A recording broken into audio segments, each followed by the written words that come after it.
نحمد و نصلی علی رسول الکریم اما بعد فاعوذ باللہ من الشیطان الرجیم بسم اللہ الرحمن الرحیم انما جزاء الذین یحاربون اللہ ورسولہ ویسعون فی الارض فسادا ان يقتلوا او يصلبوا او تقطع ایدیہم وارجلہم من خلاف او ينفوا من الارض ذلک لهم خزی فی الدنیا ولہم فی الآخرۃ عذاب عظیم الا الذین تابوا من قبل ان تقدروا علیہم فاعلموا ان اللہ غفور رحیم یا ایہا الذین آمنوا اتقوا اللہ وابتغوا الیہ الوسیلۃ وجاہدوا فی سبیلہ لعلکم تفلحون صدق اللہ العظیم سبحانک لا علم لنا الا ما علمتنا انک انت العلیم الحکیم رب اشرح لی صدری ویسر لی امری واحلل عقدۃ من لسانی یفقہوا قولی اللہم نور قلوبنا بعلمک واستعمل بدنا بطاعتک اللہم الہمنا رشدنا اللہم اہدنا وسددنا آمین یا رب العالمین اللہم صلی علی سیدنا و مولانا محمد وعلی آل سیدنا و مولانا محمد وبارک وسلم وصلی علیہ۔ سورہ مائدہ کی آیت نمبر 33، 34 اور 35 تلاوت کی ہے۔ اللہ تعالیٰ سے دعا ہے اللہ تعالیٰ صحیح معنوں میں بات کرنے، سننے، سمجھنے، سمجھانے اور ہم سب کو اس پر عمل کی توفیق نصیب فرمائے۔ ان آیتوں کا کچھ تفسیر یا کچھ تفصیل انشاءاللہ بیان ہوگی آج، کچھ پہلے بیان ہو چکی ہے، لیکن اس میں انشاءاللہ مزید واضح بات آ جائے گی۔ دیکھیں، اللہ تعالیٰ نے دنیا میں، بلکہ دنیا کا ایک قانون ہے کہ دنیا میں سزا اور جزا کا ایک ضابطہ ہے۔ اگر کوئی شخص کوئی قانون توڑے گا، کوئی ایسا کام کرے گا تو اس کو اس کے بدلے میں سزا ملے گی، اور کوئی اچھا کام کرے گا تو اس کے بدلے میں اسے جزا ملے گی۔ یہ قانون دنیا میں چل رہا ہے، اور جس معاشرے میں سزا اور جزا کا قانون نہ ہو وہ جنگل کا قانون کہلاتا ہے۔ وہاں پہ بس جنگل کے حساب سے ہر آدمی چل رہا ہوتا ہے۔ اللہ نے جو مسلمانوں کو اور ہمیں سزا اور جزا کا جو قانون بنا کر دیا ہے، سب سے پہلے سمجھ لیجئے وہ 3 قسم پر ہے، یعنی 3 قسمیں اللہ تعالیٰ نے ہمیں سزا اور جزا کے کنسیپٹ کی دی ہیں۔ سب سے پہلی چیز جنہیں کہا جاتا ہے حدود، دوسری چیز ہے قصاص، اور تیسری چیز ہیں تعزیرات۔ یہ 3 قسم کے اللہ نے مسلمانوں کو قانون دیے ہیں، اور انشاءاللہ ہر ایک کی میں ابھی وضاحت کرتا ہوں۔ سب سے پہلا جو حکم ہے وہ حدود کا ہے۔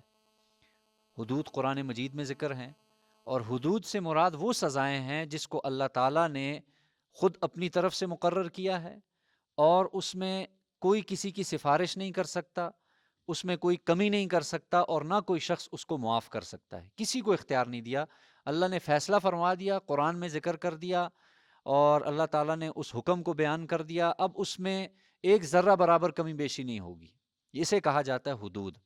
ان کی میں قسمیں بتاؤں گا تو بات واضح ہو جائے گی۔ سب سے پہلی قسم ہے اس کی حد زنا۔ کوئی شخص اگر اللہ حفاظت فرمائے کسی سے بدکاری ہو جائے، یعنی زنا کا مرتکب ہو جائے، تو اس پر جو حد لگے گی یا اس کو جو سزا ملے گی اسے کہا جائے گا حد زنا۔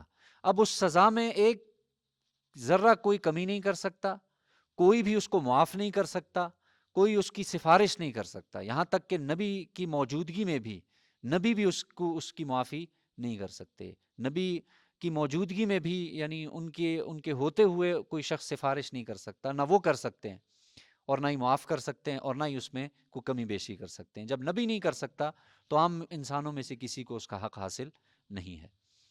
اور اسی کی دوسری قسم ہوتی ہے حدود کی، اسے کہا جاتا ہے حد قذف۔ حد قذف یہ ہے کہ کوئی شخص کسی پاک دامن پر تہمت لگائے کہ نعوذ باللہ اس سے بدکاری ہوئی ہے، ایک تہمت لگا دی کسی پر، اور اس تہمت کو ثابت نہیں کر پایا۔ ظاہر ہے الزام لگانا تو آسان ہے نا، ویسے ہی زبانیں کھل جاتی ہیں۔ تو اگر آپ نے کسی پر الزام لگایا اور اس کو ثابت نہیں کر پائے، اب شریعت نے ایک حد نافذ کی ہے، ایک سزا رکھی ہے کہ بھئی اسے حد قذف لگے گی، اسے کوڑے لگائے جائیں گے۔ اور میں نے عرض کیا کہ اس میں بھی کسی قسم کی نہ کوئی کمی کر سکتا ہے، نہ سفارش کر سکتا ہے، اور نہ معاف کر سکتا ہے۔ تیسری ہے شراب نوشی۔ کسی نے اگر شراب پی ہے تو اس پر بھی اسے حد لگائی جائے گی باقاعدہ طور پر، اور اس کا بھی یہی حکم ہے۔ چوتھی اور پانچویں کو علماء نے ایک ہی قسم میں لکھا ہے اور بعض نے الگ کیا ہے کہ چوری کی حد یعنی چوری کی سزا، اور ڈاکہ یعنی رہزنی جسے ہم کہتے ہیں، ڈاکہ کہتے ہیں، اس کی سزا دونوں نے یعنی اس کو ایک بعض نے اس کو ایک دونوں کو ایک شمار کیا اور بعض نے الگ الگ لکھا ہے۔ بہرحال ڈاکے کے حوالے سے جو پچھلے درس میں کچھ نہ کچھ اس کی بات واضح ہو گئی تھی، انشاءاللہ آج پھر اس کی قسمیں عرض کروں گا۔ فی الحال اس چیز کو ہم تاکہ سمیٹ لیں، بات سمجھ میں آ جائے۔ اچھا، اس کے ساتھ ایک اور اضافی چیز ہے، اس کو بھی سمجھ لیجئے۔ یہاں تک بات ہو گئی کہ بھئی اللہ تعالیٰ نے مسلمانوں کو جو قانون عطا فرمائے ہیں سزا اور جزا کے بنا کر دیا اللہ نے، وہ تین قسم پر ہے، ایک حدود، ایک قصاص اور ایک تعزیرات۔ حدود میں نے عرض کر دی ہیں، نہ اس کو معاف کیا جائے گا، نہ اس میں سے کمی کی جائے گی، اور نہ کسی کی سفارش کی جائے گی۔ پھر حدود کی کون کون سی حدیں ہیں جو اللہ نے بیان کی ہیں؟ حد زنا ہے، حد قذف ہے، اور حد سرقہ ہے، چوری کی سزا ہے، ڈاکے کی سزا ہے، اور شراب نوشی کی سزا ہے۔ یہ سزائیں مقرر کی۔ ایک اس کے علاوہ ایک اور جگہ پہ حد جاری ہوتی ہے، وہ ہے کوئی شخص ارتداد کا شکار ہو جائے، مرتد ہو جائے۔ مرتد کہا جاتا ہے ایک آدمی یا تو پیدائشی مسلمان تھا، یعنی ظاہر مسلمانوں کے گھر میں پیدا ہوا، پلا بڑا، کلمے کے ساتھ زندگی گزارتا رہا، اور اچانک وہ کیا ہو گیا؟ غیر مسلم ہو گیا، اس نے اسلام کو چھوڑ دیا، اسے کہا جائے گا یہ مرتد ہے۔ اور ایسے بھی ہو سکتا ہے کہ ایک آدمی شروع سے تو نہیں تھا مسلمان، بعد میں ہوا، بعد میں ہونے کے بعد دوبارہ سے وہ اسلام کو چھوڑ کے اس نے ارتداد اختیار کر دیا، اسے بھی کہا جائے گا مرتد۔ اور یاد رکھیں مرتد کو یعنی اسلام اس کو ویسے ہی نہیں چھوڑ دے گا، چھوڑا نہیں ہے اسلام نے اسے، یعنی اس سے باقاعدہ اس سے پوچھا جائے گا، اس سے اس کے جو تحفظات ہوں گے، جو اس کے اعتراضات ہوں گے، ان کو باقاعدہ دور کیا جائے گا، اسے ایک وقت دیا جائے گا کہ بھئی آپ بتائیں آپ کو مسئلہ کیا ہے، آپ نے کیوں چھوڑا ہے اسلام؟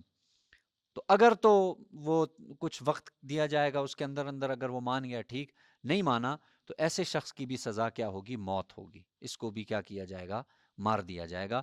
اور یاد رکھیں یہ ظلم نہیں ہے، اس کو ظلم نہیں قرار دیا جائے گا، اس کو جبر نہیں قرار دیا۔ دیکھیں دنیا میں باغی کی سزا موت ہے، دنیاوی قانون میں جو بغاوت کرے گا اس کی سزا موت ہے، اور اس اعتبار سے سب سے بڑی بغاوت یہی ہے کہ جو آدمی اللہ سے باغی ہو جائے یا اللہ کے رسول سے باغی، اسے پوچھا جائے گا بھئی آپ نے اپنے گلے سے اللہ کے رسول کی جو وفاداری ہے اس کا پھندا، اللہ کا پھندا کیوں اتارا ہے؟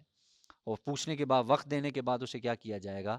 قتل کر دیا جائے گا، اسے بھی مار دیا جائے گا۔ یہ تو یہاں تک حدود کی بات تھی۔ اگلی چیز ہے قصاص، اس کو بھی اللہ نے بیان فرمایا ہے باقاعدہ طور پہ کہ بھئی اگر کوئی شخص کسی کو قتل کرے، یعنی کوئی اس کی وجہ نہیں تھی، یا بالفرض کوئی ایسی وجہ بھی تھی لیکن قتل اس کی سزا نہیں تھی، کوئی بھی صورت ہو سکتی ہے، تو قصاصاً اس کو شریعت نے حکم دیا ہے، لیکن اس میں اللہ نے تھوڑی سی یعنی یوں سمجھے تھوڑی نرمی رکھی ہے، نرمی کا پہلو بھی ہے کہ اگر کسی ایک شخص نے دوسرے کو قتل کیا تو اس کے ورثاء یعنی مقتول کے ورثاء کو اللہ نے اختیار دیا ہے، چاہے تو وہ بدلے میں اس کو بھی قتل کریں، چاہے تو وہ بدلے میں اس کو معاف کر دیں، اور چاہیں تو وہ بدلے میں اس سے خون بہا، جسے ہم عام الفاظ میں دیت کہتے ہیں، یہ اس سے وصول کر لیں، اسے کہا جاتا ہے قصاص۔ اس کو بھی اللہ تعالیٰ نے حکم بیان کیا ہے۔ اور تیسری چیز ہے تعزیرات۔ تعزیرات یہ ہیں کہ یہ اللہ تعالیٰ نے اپنے بندوں پر چھوڑ دی ہیں، یعنی اس کا فیصلہ بندے خود کریں گے۔ مثال کے طور پہ جج ہے، مجسٹریٹ ہے، آپ کا کوئی جیسے چیف جسٹس ہے یا جسٹس ہے، جو بھی ہے، تو وہ فیصلہ کرے گا کہ اس کا یعنی اس کی کیا سزا ہونی چاہیے۔ بہت سی اس کی مثالیں ہیں کہ مثال کے طور پہ ٹریفک سگنل پر رکنا ہے، آپ نہیں رکے تو یہ ایک جرم ہے، آپ نے جرم کیا، قانون توڑا ہے، ملک کا قانون توڑا ہے، شہر کا قانون توڑا ہے، تو اب جج کو یا اس ملک کے قانون کو یہ اجازت ہے کہ وہ تعزیراً آپ پر کوئی نہ کوئی جرمانہ رکھتے یا کچھ بھی کوئی ایسی ترتیب کر دے کہ بھئی آپ دوبارہ یہ کام نہ کریں۔ یہ تعزیرات کا سلسلہ ہے، اور اس کا دائرہ بہت وسیع ہے، یعنی یہ نہیں ہے کہ ایک کسی جرم پر یہ سزا، مختلف جرائم پر مختلف سزائیں ہو سکتی ہیں اور اس کو اختیار ہوتا ہے، یعنی اس ملک کا جو قانون دان ہے اسے اختیار ہوتا ہے کہ بھئی وہ جیسی چاہے سزا دے، یہاں تک کہ بعض علماء فرماتے ہیں قتل تک وہ کروا سکتا ہے، اس کو اللہ نے اتنا یعنی اس کے پاس تعزیر کے طور پر اتنا اختیار ہے۔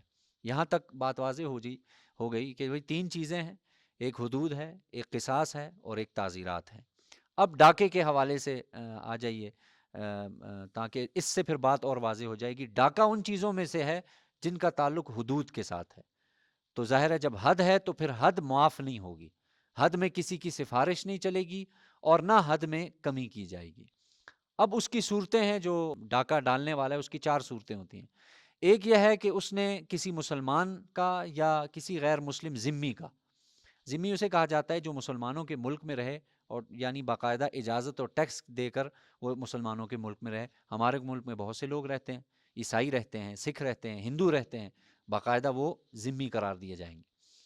اور ان کو اس ڈاکو نے قتل بھی کر دیا لیکن مال نہیں لوٹا. شریعت نے، اللہ نے خود قانون بنائے ہیں. یعنی ایک شخص نے ڈاکہ ڈالا اور ڈاکہ ڈالنے جو جس شخص کے ہاں ڈاکہ ڈال رہا تھا اس کو قتل تو کر دیا، مال نہیں لوٹا. شریعت یہ کہتی ہے بدلے میں صرف اسے قتل کیا جائے گا، باقی کچھ بھی نہیں. اگر ایک شخص نے ڈاکہ بھی ڈالا اور مال بھی لوٹ لیا تو اب شریعت کہتی ہے کہ اسے سولی پہ لٹکایا جائے گا، اور ساتھ ساتھ سولی پہ یعنی زندہ سولی پہ لٹکایا جائے گا. اس کی گردن میں پھندا ڈالا جائے گا اور اس کو باقاعدہ اوپر سولی پہ لٹکایا جائے گا، اور جو سولی کی جو صورتحال ہے اس کے ساتھ وہ معاملہ کیا جائے گا، اور پھر نیزہ مار کر اس کے پیٹ کو چاک کیا جائے گا. اور یہ سرعام سزا ہوگی تاکہ دوبارہ کوئی شخص ایسی ہمت نہ کر سکے.